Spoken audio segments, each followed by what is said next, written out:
Police station नरेटमेट के हुदूद में वाक़ हाउसिंग सोसाइटी के दायरे कार में प्लॉट नंबर 5 के मालिक ने उसकी कुछ जमीन के कुछ हिस्से पर कब्जा करने से मुतालिक पुलिस में शिकायत दर्ज करवाई है।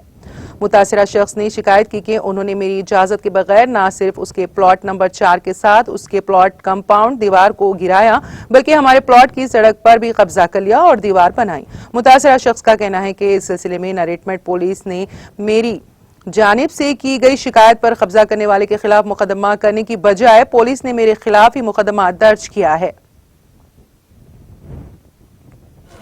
हम पुलिस स्टेशन को गए, यू राघवेंद्र रेड्डी साहब जो है ना हमको बोले कि जो है ना 11 तारीख के दिन आना, 10 तारीख के दिन गणेश आए, 11 तारीख के दिन 10 बजे आओ बोले। हम 10 बजे डायरेक्ट वहाँ पे पहुँचे बाद जो है ना हमको ये बोल रहे कि जो है ना प्लाट पे क्यों जा रहे तुम, प्लाट को क्या कर रहे तुम, वहाँ पे नहीं जाना। और बोलते सो मैं बोला साहब ये लोग प्लाट में जो है ना दीवार उठा रहे, हाँ उठा रहे, अपने आदमी है वो, क्या कर लेते हो कर लो। बोलते इन्हों क्या करे, झट बोल के मेरा फ़ोन लेके स्विच ऑफ करके वो पर्सनल मेरे आदमी आए, मैं जो चाहे कर लेता हूँ, तुम कहाँ जाते क्या करते हो, क्या उखाड़ लेना है उखाड़ लो, तुम दुश्मन है। हम क्या साहब हम दुश्मन है, हाँ तुम दुश्मन है,